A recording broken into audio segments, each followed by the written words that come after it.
Hey there, Variety here. Welcome to today's video in which we're going to be doing a getting started guide for Brighter Shores. So Brighter Shores is about 5 or 6 days into official launch at this point, and some methods have appeared to help people, get a good start when coming into Brighter Shores because Brighter Shores is a pretty big game and it can be really confusing if you don't have any direction when you first come into the game. So when you first come into the game, you're going to have some quests you need to complete. And when you complete those quests, it's going to let you out into the city. The very first thing you should do in Brighter Shores, in my opinion, is use the minimap to click on the next border so you can walk through and hit the spacebar. And it'll use the sense. And when you use the sense, you're going to see question marks. Click on them and investigate. Run around the entire city. So from here all the way over to the left, all the way up here, and go through every area and explore them to get your map open and to get all the information on the screen such as this to help you figure it out where it is you need to go in Brighter Shores. So once you've explored everything, you kind of need to make a decision. You need to pick a skill and raise it to level 20 before really doing anything else. The reason you need to do this is because it unlocks a knowledge system. And the knowledge system, what it does is think of it as like XP lamps. And you can apply it to any skill above level 20. That's why it doesn't unlock until you hit level 20, because you need level 20 skill to apply it to, right? So it unlocks, and you can apply XP to level 20 plus skills. You can unlock AFK skills and get important items that like lead into quests and other things. And you can also turn it into silver. Generally, I wouldn't recommend turning it into silver. It's up to you, but generally, I wouldn't do that. Okay, so after you've opened up the map, you're going to want to get your knowledge. So the two things that I recommend to potentially opening up your knowledge would be combat or cooking. So combat's pretty easy. You just basically use the training ground, and then you go and fight some death crows, and then you move down and you kill some other mobs until you're level 20 over in the forest here. It's pretty straightforward. However, I think the better method is to focus on cooking. Now, let me explain why. So I'm going to provide you a spreadsheet below the video so you can look at the XP rates yourself. But basically what you do is you buy items from here, and all you need to do is run to the back of the restaurant and cook some food. Now, if you look at the spreadsheet and you find the correct one that gives you silver per hour, you can actually farm silver pretty fast using this method. And this silver will be very useful because you can use it when training other skills. So for example, you have the choice of collecting items in the game, or you can buy items from a store and use those items. So if you have a skill that can make a lot of money efficiently, you can use that money to speed up all of your other skills. That's why I recommend getting a level 20 for your knowledge point as soon as possible and focusing on getting some silver. After you have a couple hundred silver from doing cooking, you're probably going to be like level 25 or 30. And you're going to have quite a bit of silver, which I didn't have when I started the game, unfortunately. I really wish I did cooking, but I did not. So after you've got your silver from your cooking, you need to decide on what you want to do from that point.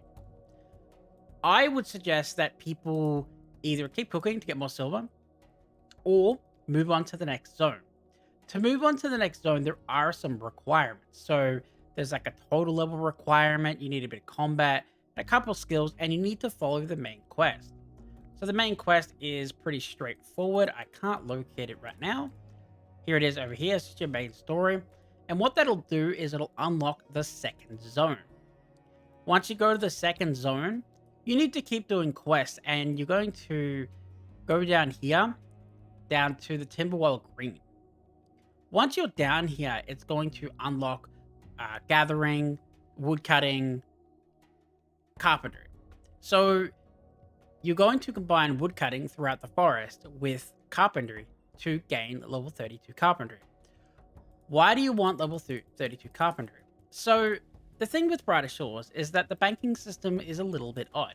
So generally, if you want to store items, so like you gather raw materials, you have to run all the way back to the bank. Now, anybody who's played an MMO before knows running all the way back to the bank is extremely inconvenient. and it's not something that you want to keep doing.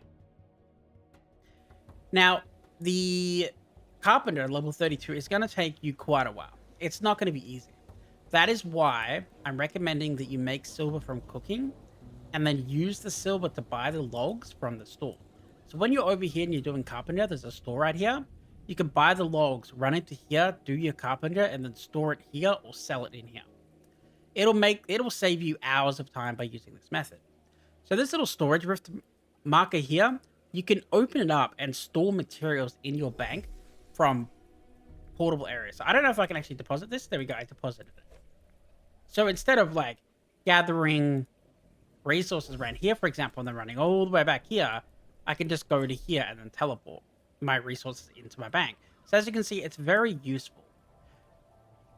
So this is primarily why I recommend that you do cooking to get a couple hundred silver and then push towards zone 2 and then use your silver down here to buy your logs and to get your carpenter. Once you get your carpenter, it opens up a lot of other avenues. For example, it allows you to gather resources and store them. Over in the mines, over in here, you're going to be mining resources here and all around here. And right here is another storage rift. So if you didn't have this storage rift, you'd be running all the way down here to store your resources every time. And it's not something you really want to be doing. So to get your start in Brighter Shores, earn some silver, get a bit of combat, and push through your main quests.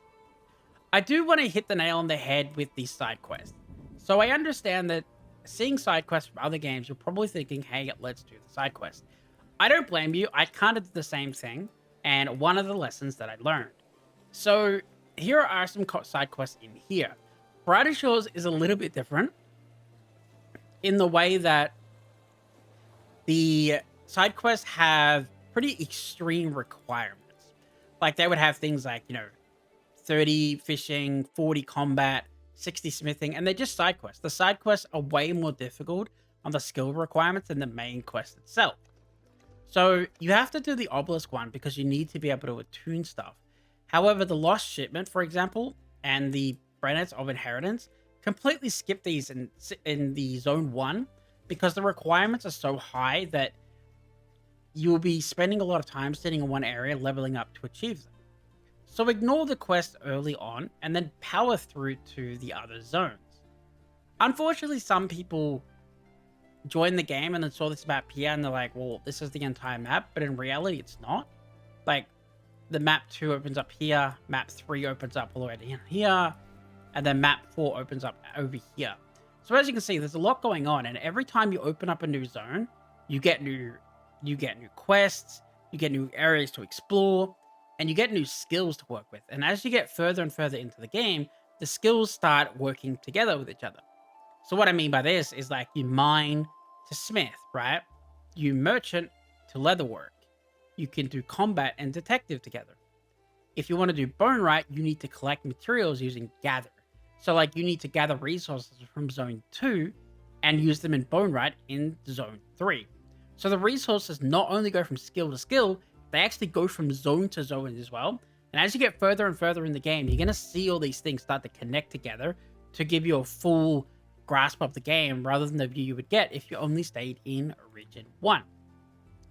Okay, so if you follow this information, I believe that you'll have a pretty successful time getting out of Area 1 and into Area 2 to get your portable banking, which will then allow you to move on to all of the rest of the content that is available in Brighter Shores.